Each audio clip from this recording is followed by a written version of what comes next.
community. Today you are in for a treat. I have Angela Grassi with us.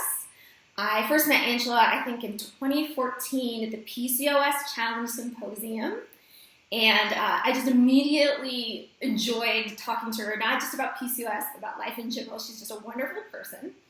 But more specifically, Angela is a registered dietitian and an internationally known nutrition and health expert for PCOS. She has PCOS herself, and she has devoted her career to spreading the education and knowledge needed for other professionals and for women like you and me to get better treatment with PCOS. In fact, Angela right now told me she's working on a course to help registered dietitians like herself become better at working with women with PCOS. So those are all things that we as a community are really grateful that Angela is doing. And we're really excited to have her here today to talk about evidence-based supplements for PCOS. Hi, Angela. Great. Hi, Erica. It's always so great to be with you. I love talking with you. Thank you. Yeah, I know we only get to see each other about once a year, so it's nice to at least see you. I know.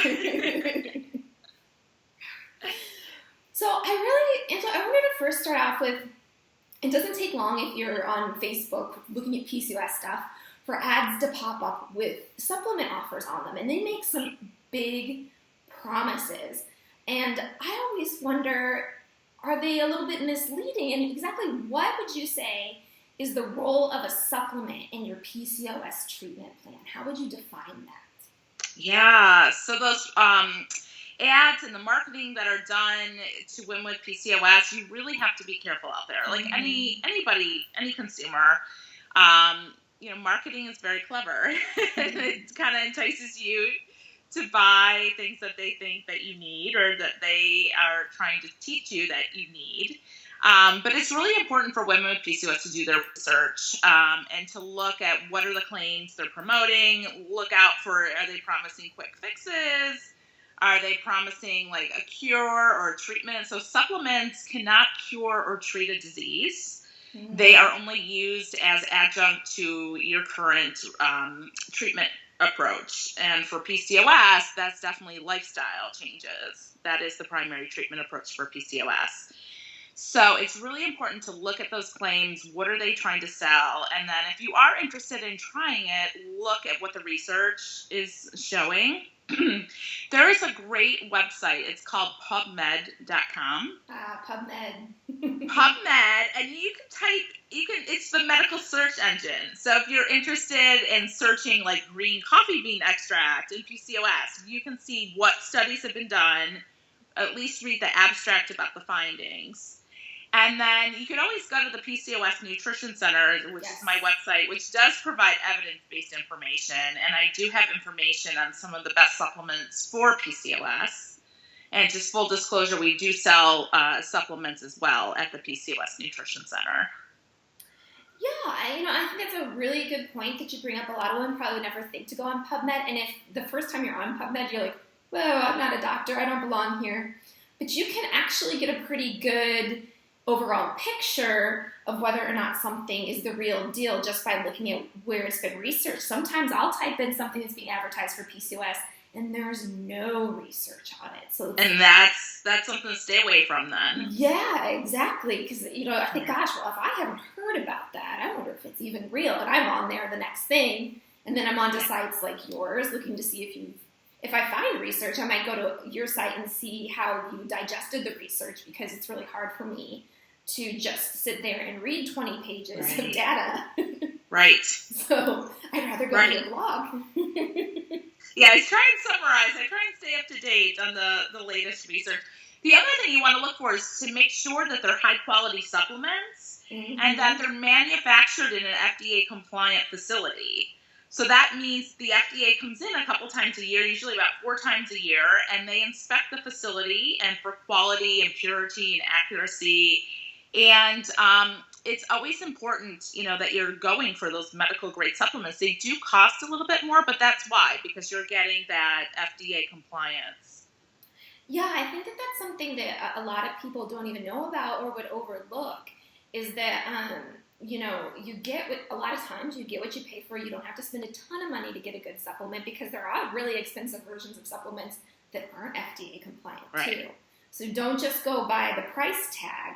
And so what are some of the labels that people can look for on their supplements? Is it USP and NSF? Those are the two top Yeah, ones? those are the two. That means that product has been independently third-party tested.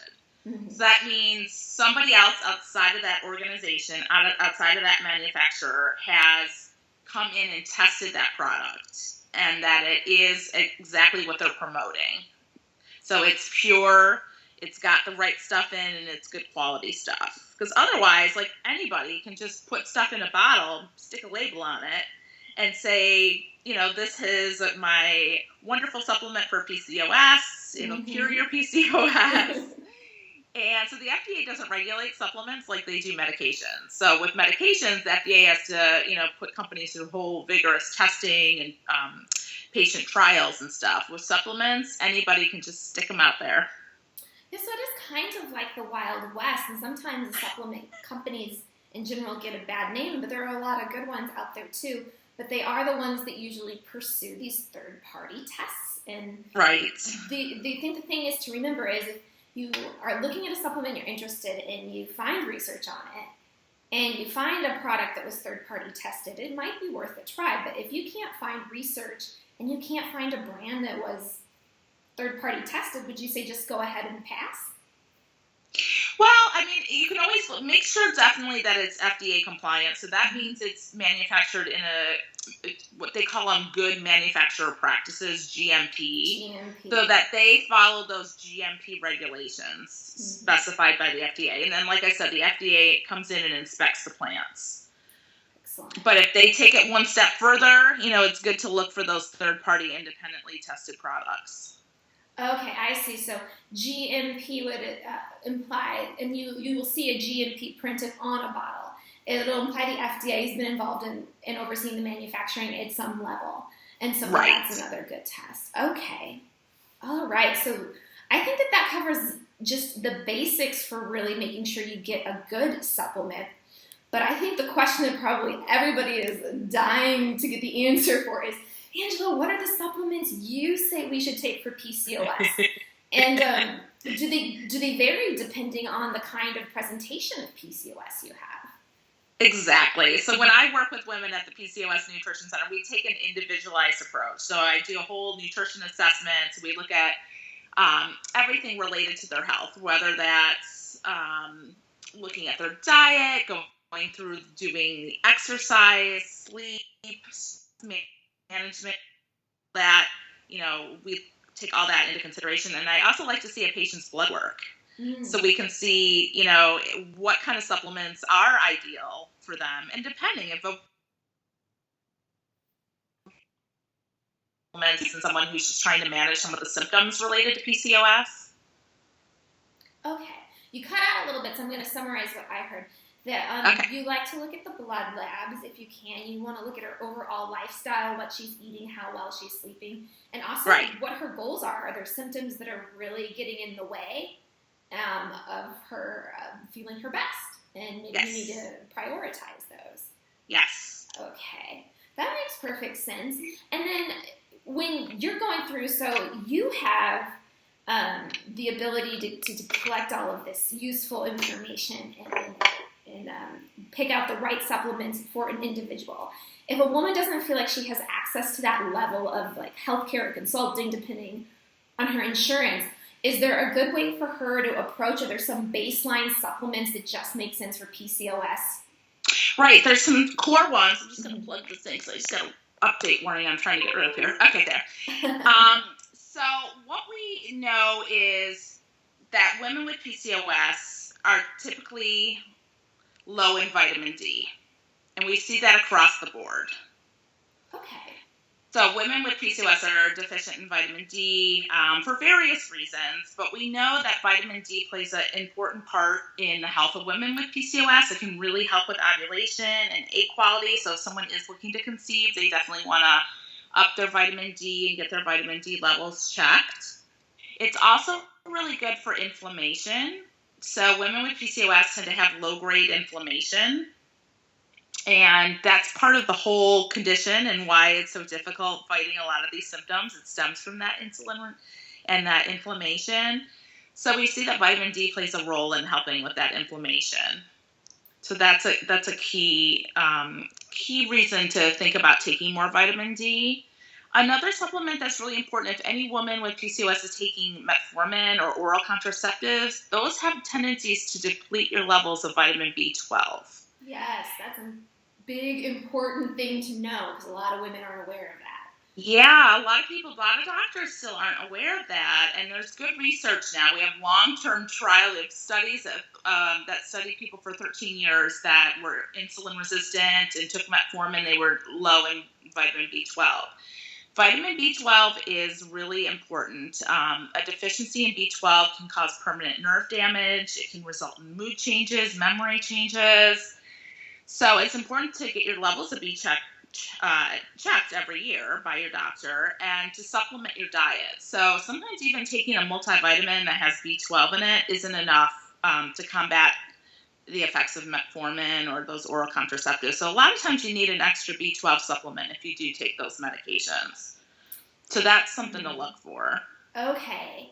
So what you're saying is just don't sit back and rely on your multivitamin, especially if you're taking both the oral contraceptive and metformin, because those two both deplete vitamin B. Right. So kind of it's your job or your homework as a PCOS patient to make sure every time you go in for a physical each year to say, remember, I need that vitamin B12 checked. Because your doctor can prescribe stronger supplements for B12 deficiency, right? Right. Okay. It's a 12 shot if you're really low. Because again, it can cause permanent changes like nerve damage and other, aspects related to your health. Pretty serious stuff. Yeah. When you're talking nerve damage, you can't really reverse that. No. And then there's this whole, I had a little bit of low vitamin B12 and I did need a shot. And there's this whole period before anything really bad happens where you just feel tired. Yes, B12 is involved in energy production. Yeah. So getting that B12 shot, you probably felt a little bit more energy, hopefully. I did. It was, I had just some stomach problems and I was taking metformin. This was years ago. And my doctor said it was time to just do a B12 shot. And it kind of just got me back on track real fast. But you'll feel sluggish. And so it's worth making sure and following up with your doctor that they understand that risk and that you're also making sure you get that test. Yeah. So those are two big supplements to look out for. And, just in general, I think women with PCOS tend to need those. Mm-hmm. Fish oil would be another one. The omega-3s are great for almost every aspect of PCOS, whether it's like your hair, your skin, your nails, or helping with inflammation. A lot of women with PCOS have high triglycerides, mm-hmm. and fish oil is great for bringing those down. So unless you're eating fish at least twice a week and you include some other omega-3 rich foods like avocado and olive oil and nuts and seeds, I would definitely suggest taking some fish oil. Yeah, so with fish oil too, it's, you're talking about triglycerides. So first of all, in case someone doesn't know what that is, we're talking about blood cholesterol. So fish oil itself gives you more of the good stuff, which helps you balance out the bad stuff, right, Angela? Right, so that's a blood storage form of fat basically circulating in your blood, and it correlates with high levels of insulin. Oh, okay, so it's good to correct that imbalance because it could help with that insulin resistance is what you're saying. There's a correlation there. Okay. Right, yeah. And then it is possible to get it just from the diet, but most, at least in North America, our diets usually don't include that much fish. And then just something I learned recently is if you're thinking about having a baby or you're pregnant right now, it's also a good idea to take some fish oil, right? Exactly. And we actually have studies that show by the time a woman gives birth, that she's depleted in omega-3s. Oh, wow. Yeah, as well as vitamin D. So those are important supplements to take throughout your pregnancy, too. Yeah, so if you're, thinking you might want to try to conceive, now would be a good time to start building up your stores, right? Because your body is asked to do a lot in those few months. Exactly. It's always important to take some time to get your body ready for pregnancy if possible. Yeah. Okay. Yeah. No, So there's a couple more supplements, if you want me to talk about those, that might be good for PCOS too. We would love for you to do that. Tell us all about it. One of my favorites is, it's called NAC, N-A-C, and it stands for N-acetylcysteine. And what this is, it's a powerful antioxidant, and it's great for helping to reduce inflammation in PCOS and really to keep your immune system healthy. In fact, I have a blog post about like how not to get sick this winter.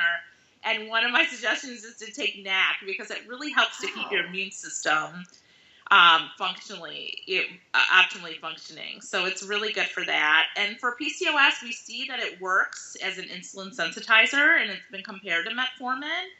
And it's been shown to have equal results as far as improving insulin and cholesterol. If anything, the NAC actually improved the cholesterol a little bit better than metformin for the times that it's been compared.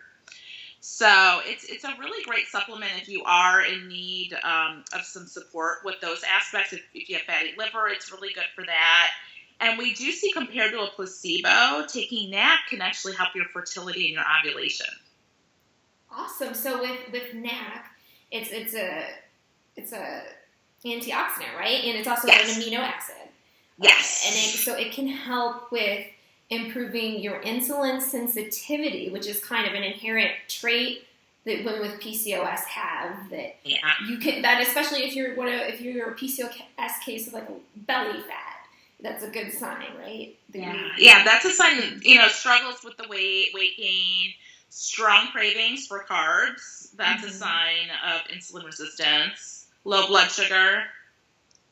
Yeah, those are all signs. Those are all, like, that's a good indication that NAC might be helpful to you. Yeah. And then maybe if you're already on metformin or you've been on it, I know a lot of women whose doctors wanted them to be on metformin, but they just couldn't do it because of the gastrointestinal upset. So is NAC maybe a good thing to maybe bring up trying if metformin's making you miserable? Does it have the same symptoms, or does it? Yeah, it's definitely worth talking to your doctor about. It's very well tolerated. There's really any side effects because it's just a powerful antioxidant. And again, it can help with fertility. Compared to placebo, it definitely helped women to increase their ovulation and egg quality. Another supplement to consider is called inositol, and that's a good either with metformin or on its own if you can't tolerate metformin or looking for a more natural option. In particular, there's two types of inositol. There's myo and inositol. And basically, those help to improve your insulin receptors, so to open up those doors to allow you to use the glucose in your body properly. And it helps so you don't secrete too much insulin, because too much insulin, if you already have a lot of insulin, is only going to contribute to making this whole syndrome worse. Okay, so this is a pseudo vitamin, right? That's present in a lot of foods. And when they come in contact with your cells, they help your cells be more, let's just say, welcoming to insulin, so insulin can do its job, right? Exactly. Isn't the alternative that it just kind of sits in your bloodstream and a lot of times it gets to your ovaries and aggravates them? Right. Cause the cysts and the androgenic kind of things, features of PCOS, right? Yeah, so we actually think that research is showing that women with PCOS have a defect in their ability to use inositol, which is contributing to the insulin resistance. That's fascinating. Yeah. So when I talked about those two types, and if you want me to get into more specific, but myo-inositol gets converted into D-chiro normally in everybody's body. We have a certain ratio of myo to D-chiro, a 40-to-1 ratio in our tissues. It's a little bit higher around the ovaries. But what happens is in PCOS, there's a big rapid conversion. So myo-inositol is getting converted very quickly to D-chiro-inositol. Okay. And the problem with that is that it depletes your levels of myo. And myo is what you want for good egg quality and to regulate your cycles to help with hormone balance. And if anything, if you have too much D-chiro-inositol, that can actually worsen your egg quality. Oh, wow. So then you're battling infertility or fertility issues kind of on two levels, right? You're having trouble ovulating and your egg quality isn't as good. Exactly. And that's why I love inositol. I think it's a great supplement for women with PCOS. We sell one called ovasitol at the PCOS Nutrition Center. And what our product does is it's a 40-to-1 ratio of myo to D-chiro. It's got that ideal ratio. So it's not going to affect the levels in your tissues. It's the optimal ratio for what you want. Women who start taking it within 3 months, majority of them start to regulate their menstrual cycles. So I really, like, even for teenagers, it's great to start with that instead of just jumping to the pill, just to see if it'll help to regulate your cycles. Oh, wow. That's a really good option then for younger women who don't want to get kind of stuck on the pill for the next 10, 15 years before they're ready to have a baby. Exactly. Another big benefit of the inositols is it can help to improve egg quality and ovulation. Right. Well, I can speak to that because I was taking ovasitol. I'm a big fan of ovasitol when I got pregnant. So, yay!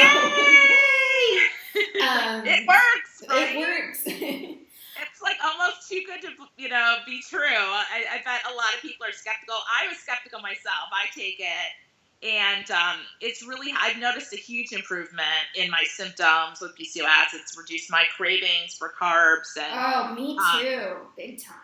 It does. It really does work. Yeah, it was like all of a sudden I started taking it, and I just, I'm a skeptic. And my husband's like, you're eating a lot less cookies and stuff than you used to. Like, look at them sitting in the cabinet, and I couldn't figure out why for a week. I know, you could walk by and wave to them. And I was like, and they weren't like whispering my name, like, Erica, come here. Yeah, it made me feel like more in control. Even before we were concerned about having a baby, I just started taking it, and I was like, wow, this is making sticking to my nutrition goals a lot easier. Yes, it makes it like how normal people that don't have PCOS, how it helps to make, the right food choices for your body instead of this, because insulin is a big appetite stimulating hormone, and it really forces you to want to have these kinds of foods. Yeah, so if you're someone who's got that like real strong drive for carbs, or just feels like they're way more hungry than the woman sitting next to them, this might be a good supplement to try just for that reason. And of course, it's especially helpful for fertility as well, it sounds like. Yeah, definitely. So it's a good one to look into. Yeah, and actually, I think, when we were at the PCOS conference, I sat down with all the fertility specialists at lunch and just started asking them questions because I'm nosy like that. And they're all so nice and so receptive to patient questions. Yes. Really, if anyone can attend a PCOS symposium, PCOS Challenge hosts them, and they're so informative. Yeah, they're just like such nice, warm, welcoming people that are just ready to be there and answer your questions in a way that makes you feel like you're not in the dark or confused or just a patient. But every one of them was using ovasitol as part of like their beginning the fertility treatment process with women with PCOS. Yeah. So you talked about the two different inositols, the D-chiro and the myo. So the myo turns into D-chiro in the body, but in PCOS we're turning it around a little bit faster, so we're on overdrive. Right. That throws some of our hormonal systems off balance, and that leads to symptoms. So I guess my question is that I know that you can hop on Amazon right now and buy a big tub of just straight myo-inositol for like $20. Is that a good way to supplement, or should you look for something that balances out the D-chiro with myo? Definitely. That's what I love about ovasitol and why we decided to start carrying it, is that it has that 40-to-1 ratio, because you don't want to mess with that ratio. It's really important to have the right myo to D-chiro that mimics your own body's tissues. But again, what you're buying on Amazon might not be a good quality product. I just had a patient yesterday I was talking with. She was taking a cheaper version of inositol, just taking a myo-inositol, and was having less stomach pains. And a lot of GI distress from taking it, and couldn't take, the recommended dose because she was getting sick from it. And they were capsules she was taking. So, everybody's different, but maybe, you don't know what they put in there. Are there fillers? Is it something with the capsules, the ingredients they have to use to have the capsules that, it just isn't agreeing with you, or you're sensitive to, or not a good quality product. So ovasitol is third-party tested. And it's a powder, so you can mix it in your favorite beverage. You can put it in iced tea or water or coffee, hot beverages, cold beverages. You want to take it twice a day with meals, breakfast and dinner. I always recommend just starting like the first week with just maybe breakfast, just one dose for the first week. Okay, to kind of see how you respond. Yeah, get your system starting to adjust to it. I mean, it's really well tolerated overall, and it's nothing compared to metformin. And they now have a canister version available, so it's got a scoop, and you don't have to have the individual packets unless you want to order that version. And it is less expensive than the packets too. And keep in mind, it's sold as a 3-month supply. Yeah, the price tag at first looks a little high. And we should both say that we both have connections with Theralogics, who makes inositol, but that's because we like the product so much. Yeah.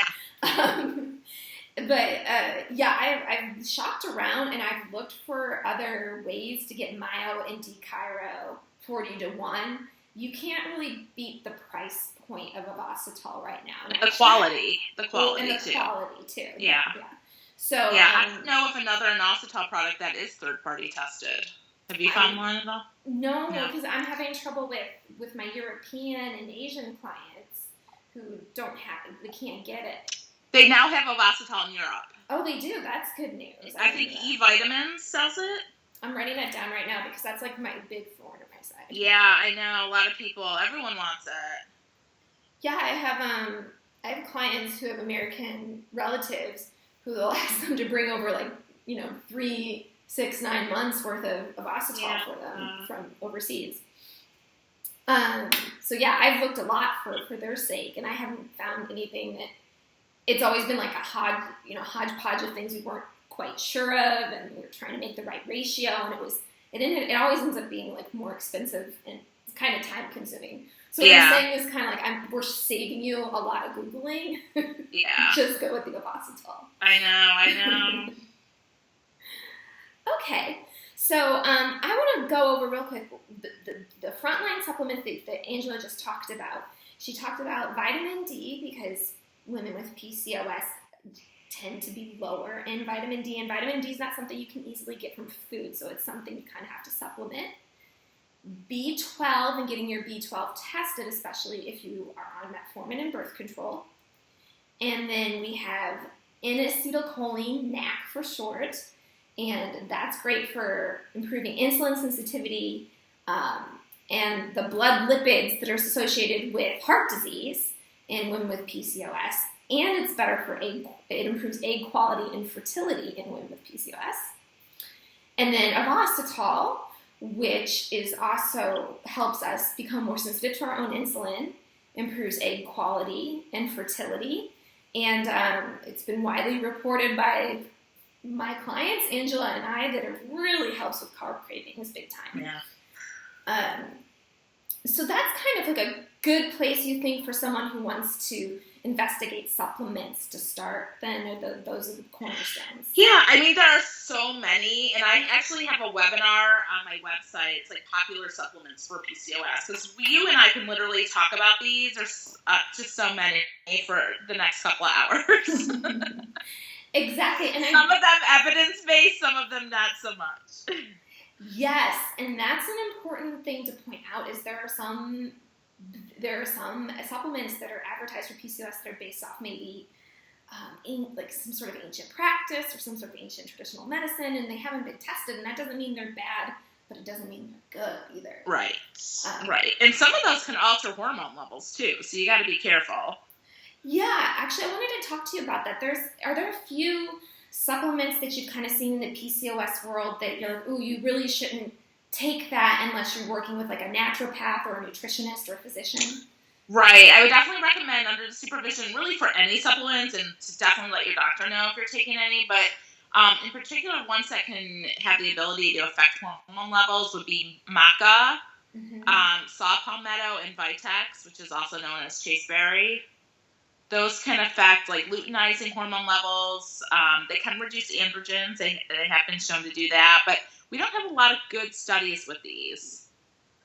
Yeah, I think this is really important to point out, because I see a lot of people coming to me that are already taking the 3 you mentioned, and the first thing I say is like, who told you to take that? And it's usually nobody, so we don't even know if they have the problem that supplement is trying to correct. Right. So And you don't want to make things worse. Like women with PCOS already tend to have higher levels of luteinizing hormone. Mm-hmm. So Vitex, for example, can, have the ability to increase those levels even more. Yes. So you just got to be careful. And what you hear from one person on the internet doesn't mean it's going to work for you. So it's really important to sit down with a trained health professional or a registered dietitian to go through your diet and discuss what supplements are best for you. Definitely. Now, let's say maybe I'm in a smaller town where there isn't a PCOS expert, but I have a physician I like. How can I start kind of getting them on my team and working with supplements and incorporating their help with that? Is there a good way to approach that, you think? It's really touchy because doctors don't like to be told what to do. But at the same time, they maybe had one course in med school on nutrition. So they're not up to date on the supplements. And that's what registered dietitians are for. We're trained to know all that information and to objectively communicate that to you and to help you figure out what works for you. But I think for doctors, it's really tread lightly, but bring the information. If you see some studies, some good studies, you could bring those into them. A lot of doctors, like I know some really good PCOS doctors that used to be so resistant to like adding inositol. They're like, how can a supplement, really do all this? And they didn't believe it and they didn't look at the research. But you know what? Their clients were coming in, their patients were telling them, I got my cycle back from taking this. They see that their hemoglobin A1C, which is a glucose measure, is improving. Like they're seeing better results than maybe metformin. Wow. Yeah, and it's important to remember that doctors are scientists, right? So PubMed is a really good place to get your information, right? You don't want to come, if it were me, I don't think I'd come into the office with like a printed out blog or a Dr. Google thread. But get them the studies. Mm-hmm. Yep. And then whenever possible, see if they can't refer you out to a nutritionist who's going to be probably more adept at looking at that kind of nutritional research, right? And helping you. Exactly. Okay. Yeah, there's a lot of stuff you don't need, but there's a lot of stuff that can, really help you. Yeah, exactly. I mean, I think you've given us a great starter kit right here and a clear understanding of how these things work in the body. And also a good way to protect ourselves from taking things that might be counterproductive or at worst, and at best, just a waste of our money. Right. Well, thank you so much for sharing all this information with us. Before you go, I always ask people that come on to give us a little advice. So if your best friend tomorrow called and said, Angela, I found out I have PCOS, what would be the first thing you'd say to her? My best friend would know everything of what to do. I talk to her so much about it. And sometimes she helps me at my booths when I exhibit at conferences and stuff. But let's say a friend of a friend contacts me and wants some information. I would definitely, tell her to visit my website, and there's some good, like the National PCOS Association, PCOS Challenge has some good information. Find a good doctor, help them to find a good doctor that specializes in PCOS, and to know that it's an individualized approach. Not, all women are different. They have different symptoms with PCOS, different goals, different lifestyles. So it's really important to sit down with someone, and there's a lot of help. There's a lot of people out there to help. It's just finding that right person for you. Definitely. And you're one of those people. So where is the best place for women to connect with you and take a look at your fabulous blog? Yeah. Thanks, Erica. People can visit the PCOS Nutrition Center, and the website is just PCOSnutrition.com. Easy to remember. Awesome. Remember. And yeah, I really appreciate what you said there. It's like there are resources out there. There may not be right in front of you, but to go out and find the ones that are evidence-based, like your site, and then to also just be patient because everybody's individual. So you can't expect to walk into the office, even with an expert like you, you're not going to know right away exactly what the perfect treatment plan is. You have to kind of get to know the patient, right? Right. And an important thing to remember, that advice I give to everybody, is that PCOS doesn't go away, but it can definitely be managed so it doesn't have to become a problem. It can be, part of your everyday life, but it doesn't have to be everything. Yes. PCOS to consume you. Yes, yeah. There's hope. There's hope. Definitely. And you're proof of that. Yeah. Any minute. Yeah, that's right. We're about 2 weeks out from baby number 1 here, so I can tell you right now there's hope. All right, well, Angela, thank you so much. We really appreciate everything that you've done for our community. My pleasure. Thank you. Thanks, everyone.